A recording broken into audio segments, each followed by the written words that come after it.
ಬಂಟ್ವಾಳದಲ್ಲಿ ಅಬ್ದುಲ್ ರೆಹಮಾನ್ ಹತ್ಯೆ ಪ್ರಕರಣ ವಿಪಕ್ಷ ನಾಯಕ ಆರ್ ಅಶೋಕ್ ಫಸ್ಟ್ ರಿಯಾಕ್ಷನ್ ಕೊಟ್ಟಿದ್ದಾರೆ.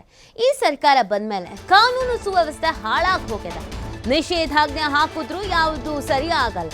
ಲವ್ ಜಿಹಾದು, ಪಾಕಿಸ್ತಾನ ಜಿಂದಾಬಾದು ಅಂತ ಕೂಗ್ತಿದ್ದಾರೆ. ಸರ್ಕಾರ ಓಲೈಕೆ ಮಾಡುವುದನ್ನು ನಿಲ್ಲಿಸಬೇಕು. ಸರ್ಕಾರದ ವಿರುದ್ಧ ಆರ್ ಅಶೋಕ್ ವಾಗ್ದಾಳಿಯನ್ನ ಮಾಡಿದ್ದಾರೆ. ವಿಪಕ್ಷ ನಾಯಕ ಸರ್ಕಾರದ ವಿರುದ್ಧವೇ ವಾಗ್ದಾಳಿ ಮಾಡಿದರು. ಈ ಮರ್ಡರ್ ಕೇಸ್ಗೆ ಸಂಬಂಧಪಟ್ಟಂತೆ ಈ ಒಂದು ರಿಯಾಕ್ಷನ್ ಅನ್ನು ಕೊಟ್ಟಿದ್ದಾರೆ. ಅವರ ಮೊದಲ ರಿಯಾಕ್ಷನ್ ಹೀಗಿದೆ: ಈ ಸರ್ಕಾರ ಬಂದ ಮೇಲೆ ಎಲ್ಲಾನು ಆಗ್ತಾ ಇದೆ, ಲವ್ ಜಿಹಾದು, ಪಾಕಿಸ್ತಾನ ಜಿಂದಾಬಾದು ಇದೆಲ್ಲ ಕೂಗ್ತಿದ್ದಾರೆ ಅಂತ ಹೇಳಿದ್ದಾರೆ.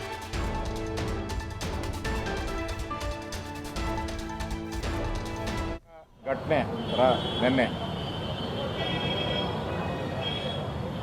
ಒಂದು ರೀತಿ ಈ ಸರ್ಕಾರ ಬಂದ ಮೇಲೆ ಕಾನೂನು ಸುವ್ಯವಸ್ಥೆ ಕೈ ಚೆಲ್ಲಿ ಉಳ್ತಿದೆ. ಬರೀ 144 ಸೆಕ್ಷನ್ ಹಾಕ್ಬಿಟ್ರೆ ಕಾನೂನು ಪಾಲನೆ ಆಗುತ್ತೆ ಅಂತ ತಿಳ್ಕೊಂಡಿರೋವಂಥ ಸರ್ಕಾರ. ಅದು ಬಿಟ್ಬಿಟ್ಟು ಕಾನೂನನ್ನು ಸರಿಯಾಗಿ ಪಾಲನೆ ಮಾಡುವಂಥ ವ್ಯವಸ್ಥೆ ಈ ಸರ್ಕಾರದಲ್ಲಿ ಮರೀಚಿಕೆ ಆಗಿದೆ. ಲವ್ ಜಿಹಾದ್ಗಳಾಗ್ತಾ ಇದೆ.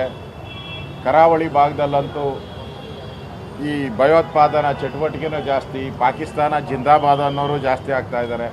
ಈಗ ಅಲ್ಲಿ ಒಂದು ರೀತಿ ಕೊಲೆಗೆ ಕೊಲೆ ಅನ್ನೋ ಒಂದು ಮನಸ್ಥಿತಿ ಬಂದಿರೋವಂಥದ್ದು ಒಳ್ಳೆಯದಲ್ಲ, ರಾಜ್ಯದ ದೃಷ್ಟಿಯಿಂದ ಒಳ್ಳೆಯದಲ್ಲ.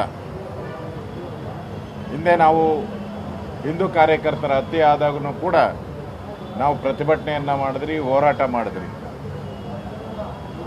ಎಲ್ಲೋ ಒಂದು ಕಡೆ ಸರ್ಕಾರ ಕಾನೂನನ್ನು